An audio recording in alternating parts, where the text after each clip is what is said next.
learned working as a journalist on TV how to write good, because I'm not a good writer. I don't know how to write, but I like to read.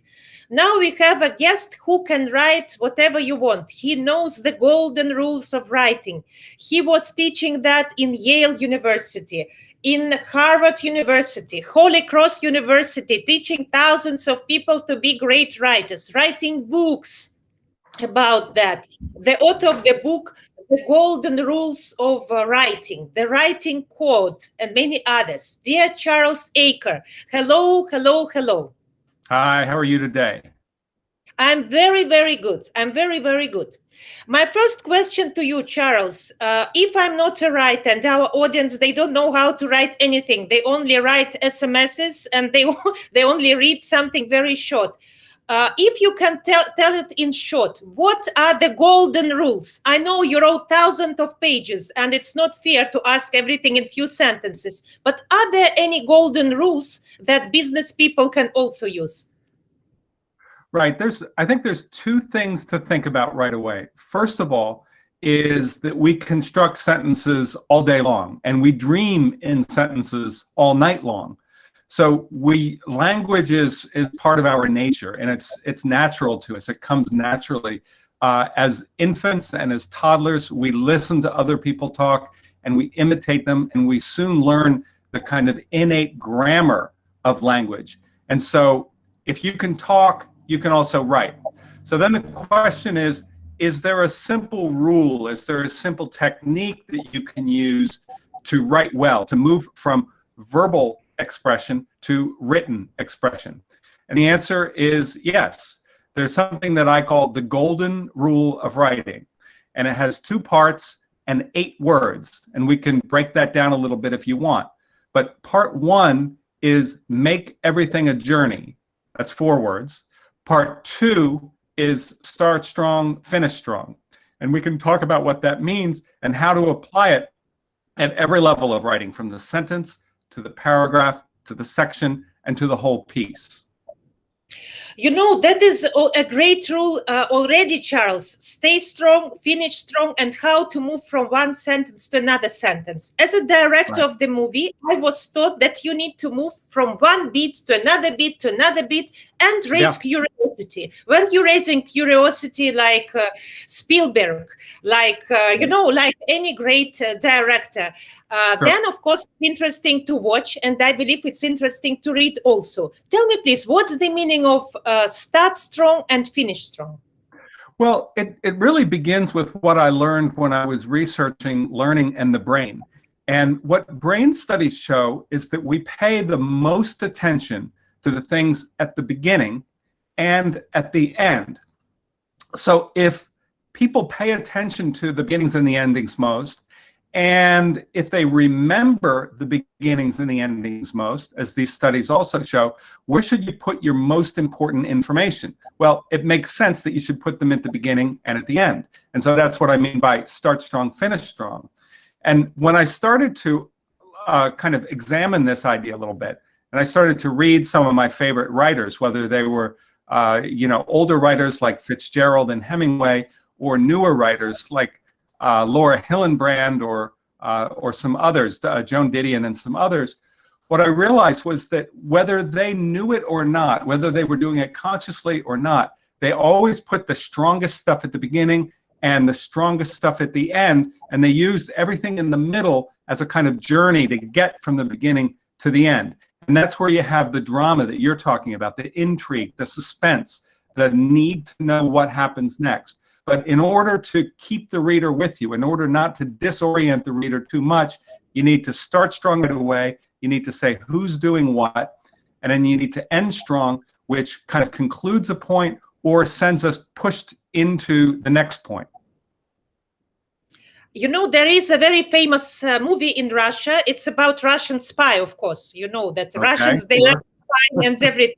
And the rule for this Russian spy, his name was Stiglitz, was to everybody will remember your first word and everybody will remember your last word. So that's exactly the same rule as you're giving that.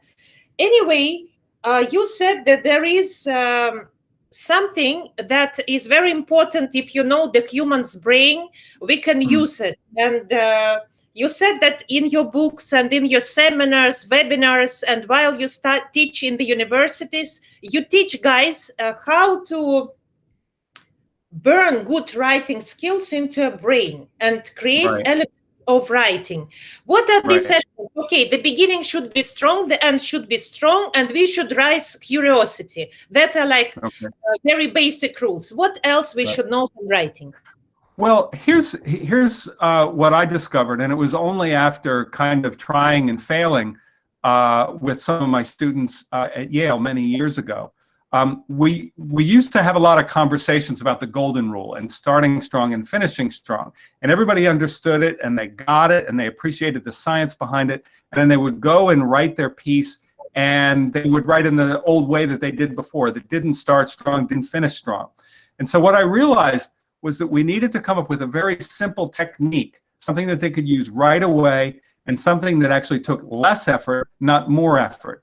Because remember, if you've done the research on the brain is lazy. The brain is always looking for shortcuts, because if the brain did not look for shortcuts, it would be overwhelmed, right?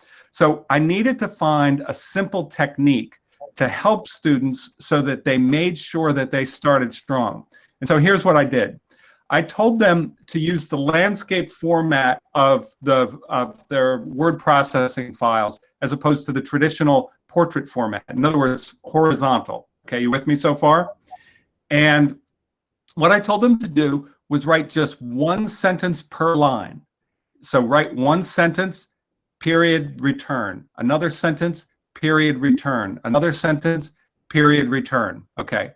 And what that does is it makes it easy to find the beginnings of all of the sentences, right? Because if, and then that way, when you have a draft, you just have sentence on top of sentence on top of sentence. It's easy to look at the beginning and ask yourself, did I start strong?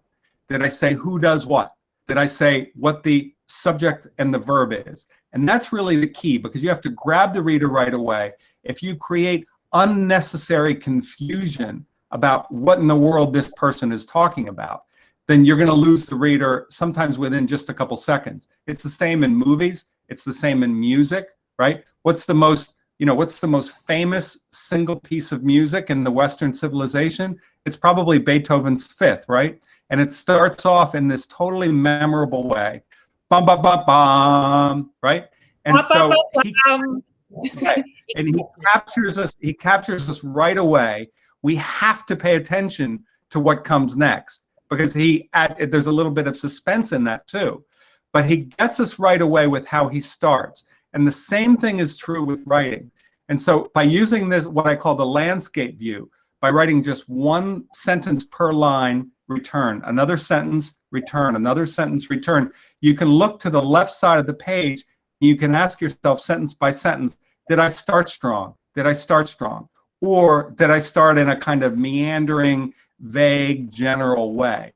And it's easy to fix that way, because you can tell right away if you are kind of unsure of yourself in each sentence. And so when my students started using the landscape view, the writing transformed like that. They became dramatically better writers. And it's not because they were smarter. They were already smart. It was because they now had a tool that was simple to use, that allowed them to check the single most important thing without any real effort. They didn't have to go hunting and looking for the starts of sentences inside a big, dense block of a paragraph. They could find the beginning of a sentence instantly with no effort, and then they could simply ask themselves the question, did I start strong? And then they could do the same with the ending of the sentence. Did I finish strong? There, they look at the right side of the page, right? And that's easy to find. And if you start strong and finish strong. I'm sorry to interrupt you. Tell me, please, No. You are mentioning a lot verbs, right. And those people saying who is doing what, and you're emphasizing you repeated it several times. Who is doing what? Why it's so important to put verbs and who is doing what? Well, because really, a lot of people think of reading and writing as kind of a passive activity, right? You see somebody curled up, in a little nook reading a book, and they're barely moving, right? And so you think, well, writing is a very passive activity, reading is a very passive activity. But in fact, really good writing and really good reading is totally active. And you want to use strong active verbs to kind of bring the reader into the world of the story, to bring the reader into the middle of the action. So you don't want to say, for example, the horse was fast. That doesn't do anything. You can't picture that. Fast is not a thing. But you can picture a horse, breaking out of the starting gate, moving into a gallop, spreading his legs further apart as his body rises against the ground and then lands on the ground. You can visualize that. And visual images are really the key to all communication. We need to enable the reader to see what we're talking about. We need to bring them into the movie of our writing. What you're saying, that is very true. I was reading a book about how Tolstoy was writing Anna Karenina. And for film directors, it was very difficult then to shoot that movie, because in every sentence he already wrote how was Anna Karenina looking. So it's described that well that everybody in their mind, they already have the picture of Anna Karenina. That's why when you invite an actress, a beautiful actress, to portray her in the movie, everybody already have their own picture, because he was very precise with the waist, almost to small details, how her waist looked, how her hair looked, how the gestures of Anna Karenina looked. That's why you already have the image of this beautiful lady. There's another example from Russian literature too, and that's Oblomov by Ivan Goncharov. And, all Russians know Oblomov. He's kind of the famously lazy, docile, unmotivated character who spends his days lying in bed or arguing with his friend or with his landlady, right? And so there's this one scene where he's lying in bed and the sun is streaming through the window. And I started to examine that. And what I realized was that even in order to describe passivity, you need active verbs. When Goncharov is describing that scene, he uses just a series of totally active verbs to describe the way the shadows fall across his body, to describe the way the sun streams through the window, to describe the way a bug crawls across his nose, and so on. And so even when you're describing passivity, you need active verbs. You need to give your reader every moment by moment detail you can, because remember, you are the reader's eyes. If the reader was just watching this scene herself, if she was just watching Oblomov lying in bed, she can take command of what she wants to look at, right? But you, as the author, you're the one in charge of giving your reader eyes, and so you need to use as many active verbs, you need to show as many details as possible. Charles, tell me please, okay, for students, I understand, for people who are writers, but why do you think this writing is very important for business people as well? Well, because, communication is what happens in business. Nothing can happen without communication. And sometimes the communication is face-to-face. And if I'm telling you something and you don't get it, I'm going to see a little bit of puzzlement in your eyes, right? And so I'm going to be able to backtrack and explain a little bit better. But most business communication happens by email and by text and by memo and by report. And I don't have the luxury of seeing my reader and figuring out when they're puzzled. And I don't have the chance of doing, trying again if I get it wrong the first time. And so it's very important to be able to express yourself as clearly as possible right away. You have to imagine the person on the other side of the text. You have to imagine somebody reading it themselves, and you have to kind of figure out what lines might confuse them and what can I do to clarify this? How can I be more direct? How can I be more active? How can I be more precise? How can I provide more details that my reader is going to need in order to understand the issue, or in order to understand what the options are, or in order to understand what actions need to be taken? And there have been a number of studies in the US and Europe, at least that I know of, that show that literally billions of dollars are being lost by business every year because of miscommunication. Sometimes they end up in lawsuits. Sometimes it ends up with hospitals being sued for malpractice because they did not describe something very important in a precise way. And so somebody made a decision in a life or death situation. So if you can't communicate, you can't do your other things that are your specialty, whether it's, making machines or delivering food or, caring for a patient, whatever it might be. Communication is the absolute center of whatever you do. Charles, I think this is actually a very important topic, especially now in pandemic times when a lot of people are locked in their flats. And I think that we should help you and me, and the job that you're doing and the job that my team is doing to help people in a way. I meet a lot of people. It doesn't mean that they're only in Russia. They're in France, they are in United Arab Emirates and many countries who are not satisfied with themselves. Because even if they're millionaires or even they're famous actresses, they still say we are not good enough. I know it's not connected with the writing, but everything is connected because writing is communication, and communication is also to yourself. Because if you communicate to yourself, oh, I'm not good enough, I'm not good, you're saying that to yourself. If you're saying that to yourself, you will believe in that. So do you think there should be, as my last question to you, there should be some writing, can be some writing to yourself? Well, I think this is hugely important. I mean, what I discover, I'm right in the middle of writing a book right now about activist politics in the United States. And before I even started writing this, I knew my subject. I'd written about it before. I've interviewed hundreds of people about it. So I know the subject. But writing is a process of discovery. Every time I write, even something as short as a paragraph, I discover the limits of my knowledge, which gives me kind of a doorway of discovery. Because when I discover that, I don't, there's a particular fact that I don't know, or there's a particular relationship, or there's a particular causality between two things that I thought I knew, but once I start writing, I realize I don't know.